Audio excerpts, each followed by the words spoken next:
Hello, this is Carl Darge. Welcome to Hill House number 4. We're putting in a new boiler in this project now. And you can watch the old one in the last video. Got rid of that. So we're getting ready to set up for the new one. Mastercraft Heating is going to be doing this for us. The homeowner, Mark Schweider, and Robert and Al is the install matter. Well, Robert will be running the entire job, make sure that everything is put in correctly. Although the guys that work with him on a job are all seasoned people. So the new pad is poured, ready for the boiler. Boiler's delivered, last of the parts coming off the truck. We'll be filling up the basement. See the boiler section sitting there on the pallet. All of those have to come in too. So control boxes, Hydronic Supply is a local company that we use. They're very knowledgeable. So one nice thing about this project is that from the parking lot to the basement, it's the same level. No up and down stairs on this one. Makes life pretty interesting. There you can see the two sides, the right side and the left side sections, where all the taps are. Down in the basement, moving in the boiler room, all of the parts, bits, pieces.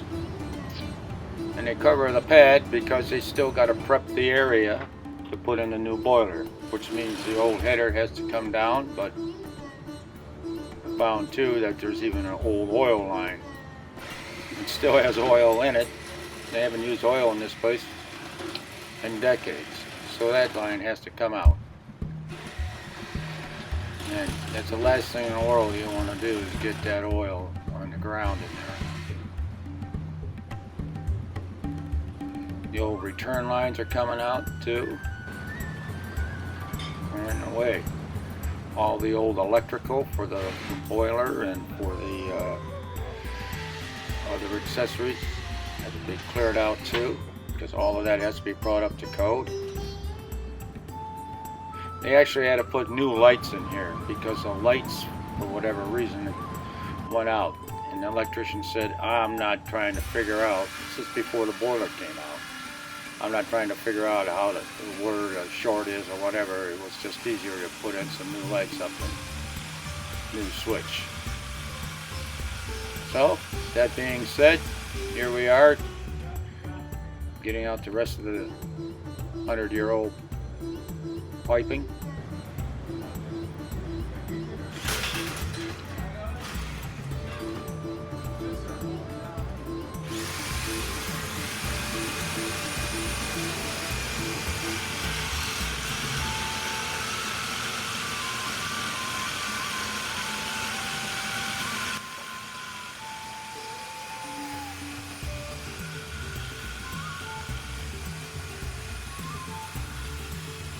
Kind of interesting to me personally that I don't remember ever cutting a pipe down without a sawzall. I'm sure they had other ways of doing it before the sawzall,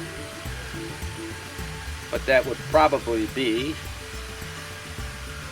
hitting them with a sledgehammer on the fittings, because the cast iron fittings, when they're put in like that, if you hit them with a sledgehammer, you can break the fitting and then thus getting the pipe apart. You should never unwrench it.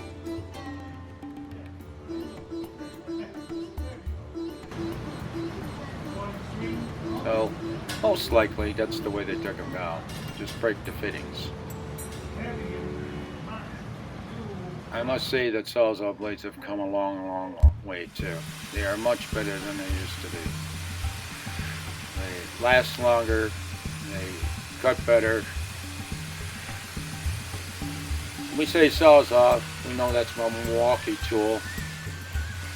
They're really good. There's a lot of good blades out there, but I find personally myself that the Lennox blades seem to be better than most others. I must admit that I have not tried every type of blade, but I know that the cheap ones don't last very long at all. So don't go to Harbor Freight and buy your blades.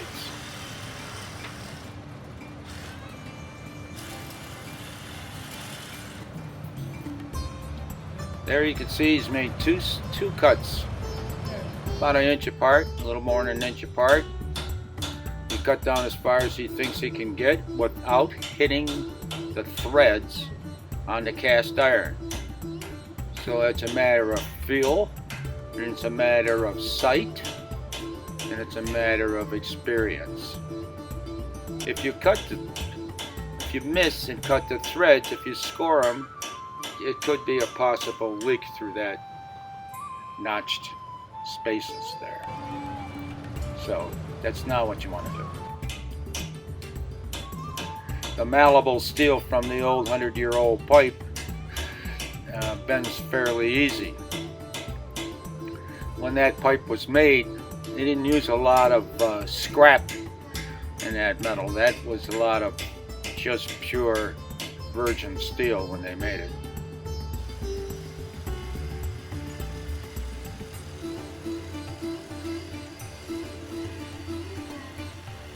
Could have been made locally too.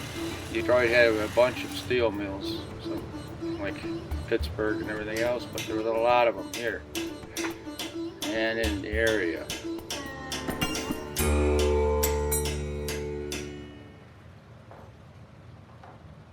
Takes a little while to work this out, but we have to start somewhere.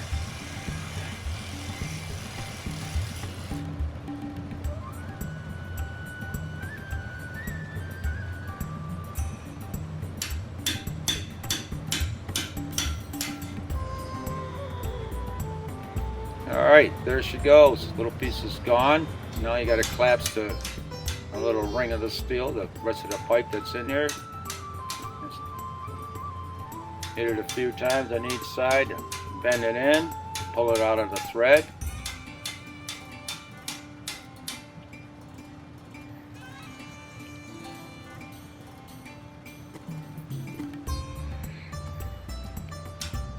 And there she is, loose. Come right out. Now we're ready to start. The base is set up, and at this point, after the base is set up, they ran into an issue, so I was not able to get there when they put the sections together. Here you see it, the sections are put together now, and we have nipples and plugs in all the openings, and that's so that we can pressure test it with some water. Well, first of all, we're going to put water in it to see if there's any visible leaks from any of these things. See what our issues are there. And if we'll take a look at it here, and you'll see how they put the sections together on the side here by putting them with the what used to be asbestos rope, which is just fire cord now, and the bolts pull the sections in tight. There you can see the sections. We'll get up a nice close still picture here. The pesky leaks, so far none show up. And you can see how the bolts can pull the sections together. On the opposite side, they have only two long bolts that go through there and pull all of them together. One at the top and one at the bottom. If you look real close in the picture, you can see it. But even with all of that and all the wrenching and everything else, sometimes there is a little leak or something that does occur. But the only way you can find it is to pump a bunch of air into it after you visually look for it. It's nice if it'll hold about, there you go, 45, 50 pounds of air. That's where you should be able to hold. And you're taking off the dry fit fittings.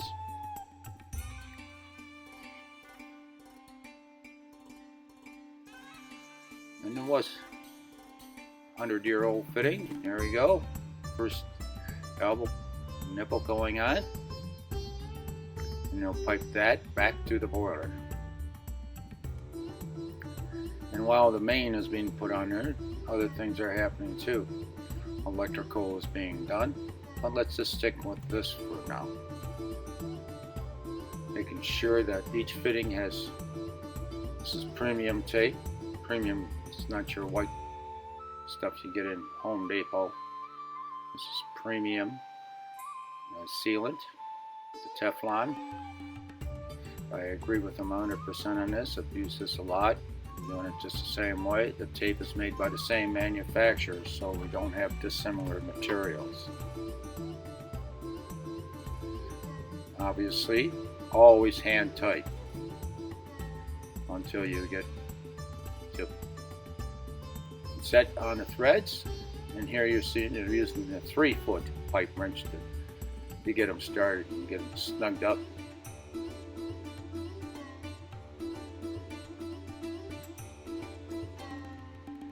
The other side is then taped, and also going to get gooey on it. And a small leak is turned up on the cap of a clean out nipple on the T, so 2 4-foot pipe wrenches should take care of that.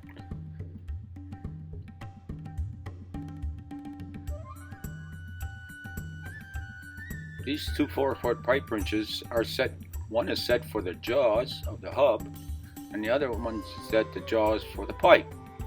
That way you don't have to keep changing them when you're going from one to the other. It's pretty easy to tell which one is open farther than the other.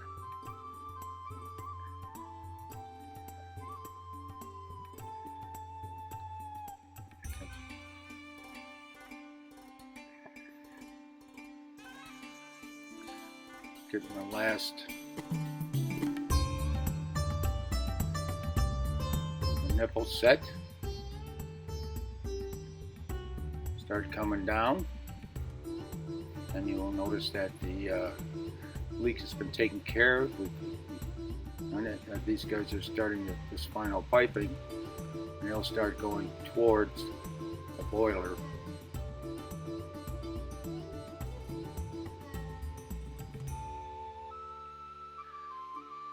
Just take care of that T. So, get it ready. You can tighten that up. And make sure that everything is good and level before they go on to the next fitting.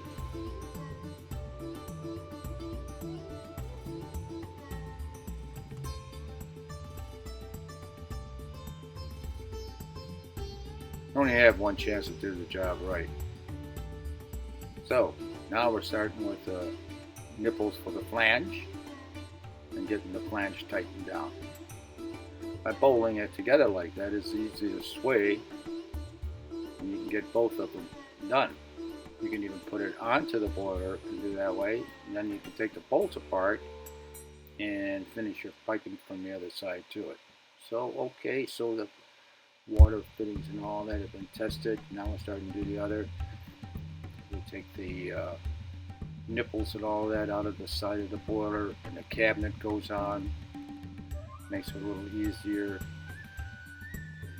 So the cabinet is completely on the boiler now, and we're working on the final part of the piping, which is the equalizer.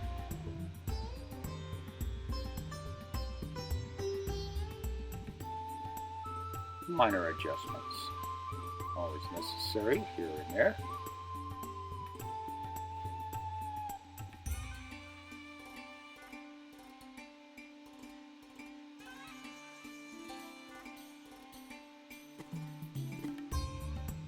Flange bolts are going in. Now we're putting the equalizers going in.